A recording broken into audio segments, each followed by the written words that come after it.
दिल्ली में corona virus के मामलों में तेजी आ रही है। दिल्ली में पिछले 24 घंटों में कोविड-19 के 325 नए मामले सामने आए हैं। इस दौरान 224 मरीज ठीक भी हुए हैं।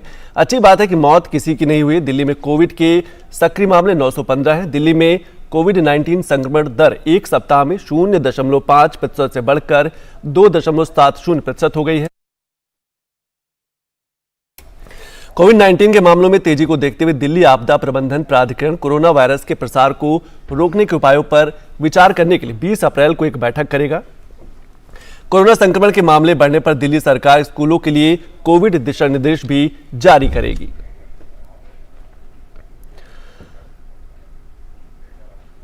और वहीं दूसरे राज्यों की बात करें तो अरुणाचल प्रदेश की राजधानी ईटानगर में आज Tomo Riba institute of health and medical sciences के लिए एकीकृत HMIS यानी कि अस्पताल प्रबंधन सूचना प्रणाली और टेलीमेडिसिन का शुभारंभ किया गया। अरुणाचल के स्वास्थ्य मंत्री आलो लिबांग के हाथों ये शुभ काम किया गया।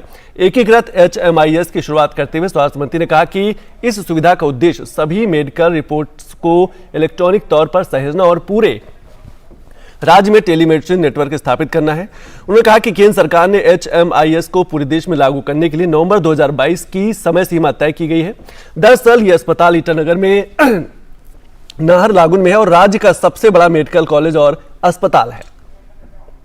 जहां में OPD में पेशेंट जो आएगा रजिस्ट्रेशन ऑनलाइन रजिस्ट्रेशन होगा, तो उसी से मतलब जो भी होगा उनका ऑलरेडी रिकॉर्ड होगा और कहीं से भी वो बाद में रजिस्टर कर पाएगा, उसका चेंज भी हो पाएगा। तो हॉस्पिटल इंफॉर्मेशन मैनेजमेंट सिस्टम यही होगा। आप लास्ट में जाने से भी 5-6 साल का बाद में भी आप उस रजिस्ट्रेशन नंबर में जाने से आपका क्या बीमार था, आपका क्या डायग्नोसिस हुआ था, आपका क्या ट्रीटमेंट हुआ था, वो आप रिकॉर्ड मिल जाएगा। विद इन नो टाइम इसको ये प्रोसेस कर चुका है। 2022 टू नवंबर तक सारा स्टेट में, सारा नेशन में ये HMIS सिस्टम लागू हो जाएगा। तो स्पेशलिस्ट डॉक्टर्स को कहीं में PSC में बैठ के इंटीरियर बस्ती में बैठ के भी वो कॉन्टेक्ट हो पाएगा। तो संकट अभी टला नहीं है, सावधान है, सतर्क है। इस पर बात करने के लिए हमारे साथ हमारे संवाददाता नितिन हमारे साथ जुड़ रहे हैं। नितिन, मैं सबसे पहले आपसे ही समझना चाहता हूं कि ई-संजीवनी कंसल्टेशन कितने मददगार साबित होगी? देखिए, एक बहुत बड़ी पहल है और कल इसकी शुरुआत कर रहे हैं केंद्रीय स्वास्थ्य मंत्री डॉक्टर मनसुख मांडविया। और देश के जो 1 lakh health and wellness centre है वहां पर टेलीमेडिसिन की सुविधा शुरू की जाएगी। इससे ये फायदा होगा कि जो गांव के लोग हैं, अगर वो हेल्थ एंड वेलनेस सेंटर पे जाते हैं और वहां पर उनको अगर कंसल्टेशन की जरूरत पड़ती है विशेषज्ञ डॉक्टर की, तो वहां बैठे जो डॉक्टर हैं वो सीधे जिला अस्पताल के डॉक्टर से जुड़ जाएंगे और वो उस मरीज के सिम्टम के अलावा जो भी टेस्ट हुए वो बताएंगे। तो जो विशेषज्ञ डॉक्टर है उनको सलाह दे पाएंगे कि उनको कौन सी दवा देनी चाहिए और कौन से टेस्ट और करने की जरूरत है। इसके अलावा एम्स के डॉक्टर भी, अगर जरूरत पड़ती है कि एम्स के डॉक्टर भी उससे जुड़ना चाहें और उनकी सलाह लेना चाहें हेल्थ एंड वेलनेस सेंटर के डॉक्टर, तो वो भी जुड़ सकेंगे। और इसके पीछे मकसद ये है कि जो गांव और दूर दराज के लोग हैं उनको भी बिना शहर में आए हुए या दूरी तय किए हुए उनको वो चिकित्सा सुविधा मिले, ताकि जो गंभीर बीमारियों का भी उनका इलाज हो सके और विशेषज्ञ डॉक्टरों से उसका इलाज हो सके। और एक सरकार का ये भी कोशिश है कि जो तकनीक का है या फिर जो डिजिटल हेल्थ मिशन है उसको भी आगे बढ़ाने की दिशा में एक बड़ा इसको कदम माना जा रहा है। और इसके अलावा 17 तारीख को जितने भी हेल्थ एंड वेलनेस सेंटर है वहां पर योग सत्र का भी आयोजन हो रहा है। लोग जाकर के योग कर सकते हैं और ये आजादी का अमृत महोत्सव के तहत पूरा कार्यक्रम बनाया गया। इसके अलावा 18 से 22 अप्रैल को जितने भी देश के ब्लॉक है वहां पर हेल्थ मेला का आयोजन किया जा रहा है। और इसके उसमें ये होगा कि एक तो लोगों को हेल्थ चेकअप होगा जिसमें डायबिटीज, जो कैंसर की कुछ जांच होंगी, साथ ही साथ हाइपरटेंशन की जांच होगी।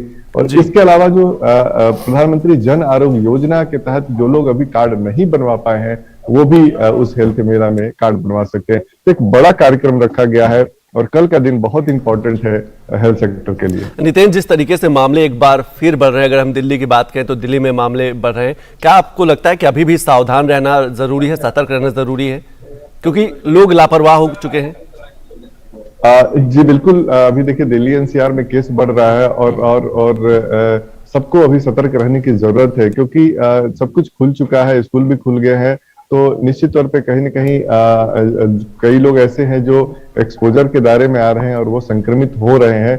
तो सबसे बड़ी बात इसमें है कि अगर हम प्रोटोकॉल का पालन करें, मास्क लगाएं, 2 गज की दूरी का पालन करें और भीड़ भाड़ में जाने से बचेंगे तो निश्चित तौर पे संक्रमण से बच सकेंगे।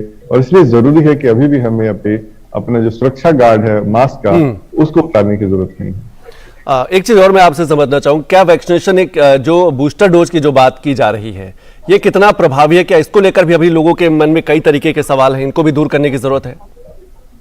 देखिए, बूस्टर डोज सरकार ने 18 साल से अधिक उम्र के लिए खोल दिया है और खासतौर पर वो निजी सेंटर में जाकर बूस्टर डोज ले सकते हैं। और इसमें जो लोग भी, जिनको भी लगता है कि दोनों डोज उनका पूरा हो गया है, उसके बाद 9 महीने और पूरे हो गए हैं, तो जाकर के वो वैक्सीन ले सकते हैं। और बूस्टर डोज सबके लिए है और जिनको भी जरूरत है वो ले सकते हैं।